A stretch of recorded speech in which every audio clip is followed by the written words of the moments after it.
वार्ता प्रसंग में तो થઈ ગયું ને ब्रह्म संबंध के बाद सेवा करना आवश्यक है, परंतु घर में यदि 10 जीव हों तो इसमें क्या प्रकार करना?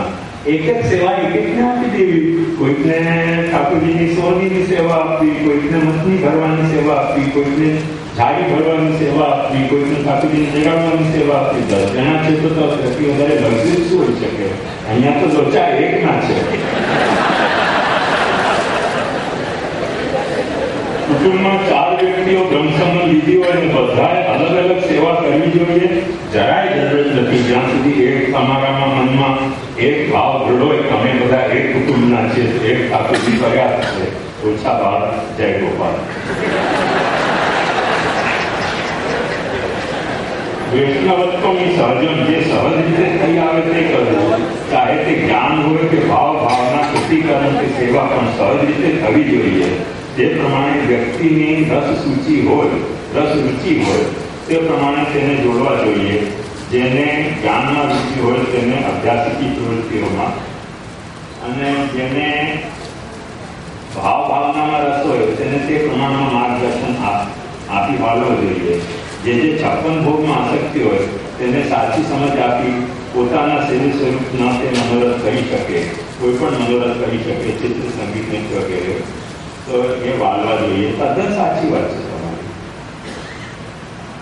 જેને જે બાબતમાં રુચિ નથી, જબરદસ્તી એ બાબત એ રીતે એને સમજાવવા જતા, સંસ્કૃતમાં એક બહુ સુંદર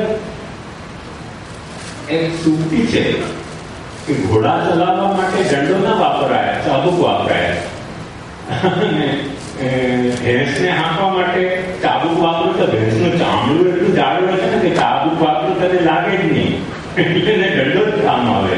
અને હાથીને ચલાવવું હોય તો અંકુશ જ કામ આવે, એમાં ચાબુકથી હાથને કઈ સમજ જ ના પડે કે શું થઈ ગયા છો। એને એમ લાગે કે તમે કદાચ અણવાડતા છો, એને ઉલટું સમજી જશે હાથી। એટલે આપણી ઉલટી સમજ ના થઈ જાય માટે જેને જે રીતે સમજમાં આવતું હોય એ રીતે સમજાવવું તો કોઈ પણ કૃત્રિમ માર્ગની જ વાત નથી, કોઈ પણ વાતમાં સ્વાભાવિક વાત છે। સેવાની રીતિ સૌને ખબર નથી। ચરણસ્પર્શ વગેરે આચાર વિચાર પાલવા આજના જીવનને, ચરણસ્પર્શની અસ્પર્શ વગેરે આચાર વિચાર પાલવા આજના જીવનને અઘરા લાગે છે। કારણ શું? એક વાત કહું તમને,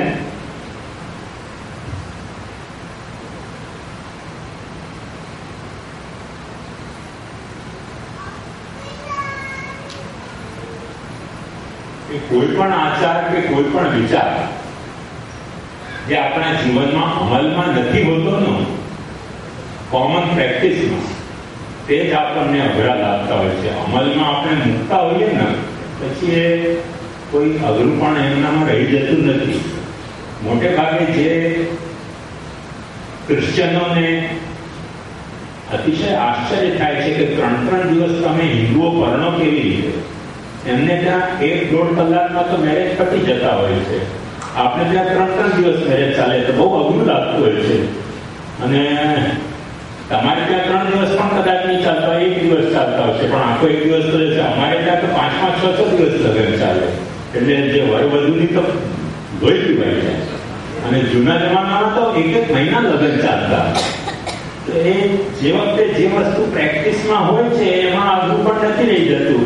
કોઈ પણ વસ્તુ જે પ્રેક્ટિસમાં ન હોય તો એમાં અઘરું પણ આવી જતું જ હોય છે। હમણાં ઘણા બધા બદ્રીનાથની યાત્રા કરીને આવ્યા અને બધા કમ્પ્લેન કરતા હતા કે ઘોડા ઉપર બેસવું બહુ અઘરું છે।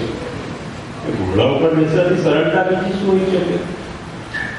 તો અમે એક વખતે નેપાળ ગયા તો હાથી પર બેસ્યા। મેં કીધું રાજાઓ બધા બેવકૂફ હતા કે હાથી ઉપર બેસતા હતા? હાથી ઉપર બેસ્યો એટલે મહાત્રાસ, નથી બેસતા એટલે ત્રાસ લાગે છે। બેસવા માંડીએ ને તો પછી રાજાઓ તો શાંત સમજતા હતા કે હાથી ઉપર બેસવું એ જ અમારી સાચી શાંત છે। એટલે શું ત્રાસ છે અને શું અઘરું છે કે શું સુખ છે, એ ઘણી બધી વસ્તુ આપણા અભ્યાસ ઉપર નિર્ભર કરતી હોય છે। સેવાની રીત સૌને, નાના બાળકો 40 દિવસના થયા બાદ નામ પ્રમાણવામાં આવે છે, એટલે શું? હવે મેં સમજાવ્યું તમને કે નામ દીક્ષા એક જુદી દીક્ષા હતી, શરણ દીક્ષા એક જુદી દીક્ષા હતી, અને સમર્પણ દીક્ષા જુદી દીક્ષા હતી। પણ કાલક્રમે આપણામાંથી નામ દીક્ષા લુપ્ત થઈ ગઈ. શરણ દીક્ષા અપાય છે પણ એકદમ ચાલુ ખાતામાં. મેં દૃષ્ટિ અસ્મિતાનું ગીત બનાવ્યું ને, એમાં મેં એક શબ્દ રાખતા હતા કે તો તમે પ્રવાહી જીવ રહે, તો તમે આસુરી જીવ રહે. તો મારા મ્યુઝિશિયન બધા પૂછતા પ્રવાહી જીવ એટલે શું? પ્રવાહી જીવ એટલે એમને શું સમજાવું મ્યુઝિશિયન? ચાલુ ખાતા જીવ. એકબીજાને કહેવા માંડ્યા કે એ પ્રવાહી ડ્રમ નહીં વગાડો, સરખી રીતે ડ્રમ વગાડો.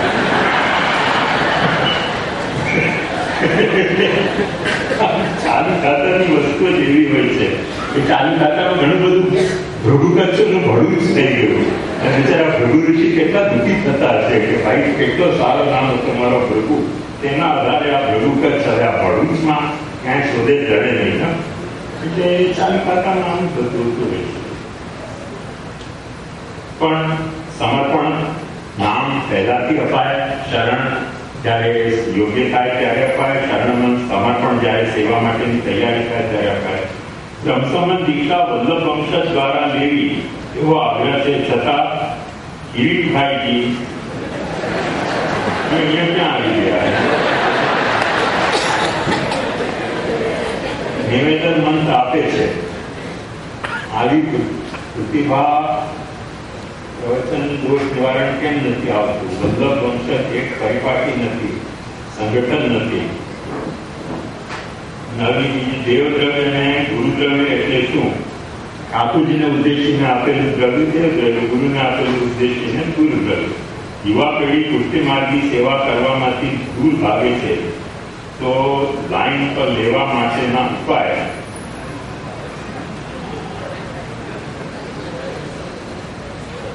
જ્હોન કેનેડીએ કહ્યું હતું કે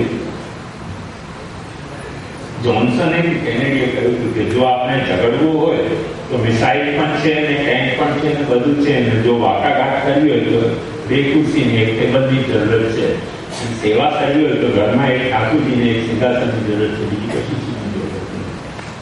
સરસ બધા આજે સત્સંગનો અભાવ છે, પરિણામ લોકો દુષ્સંગ તરફ વળે છે. ઘેર ઘેર રાતે સત્સંગ થતો હતો એ જ તો મોકણ છે જે આજે નથી થઈ ગયા. આજે લોકો બધા રાતનો ટીવીનો સમય એવો હોય છે ને કે પછી સત્સંગ ક્યાં કરે તો ટીવી વચ્ચે ઇન્ટરપ્શન કરે. દરેક ઠેકાણે પ્રસાદના ભાવ બોલાય છે અને લેવાય છે, અને આંખના મંદિરો અને ગુરુઘરોમાં વ્યાપાર સરીખું વર્તન થાય છે. હવે એના તો રોગના છે. જેની ભેટ વધારે તેના ભાવ અગ્રગણ્ય દેશનો તરફ વેચાય. સમર્પણ જીવન એટલે શું? કમથી કમ આજે આપણે જીવી રહ્યા છે તે નહીં. બીજા પણ ઘણા પ્રશ્નો છે.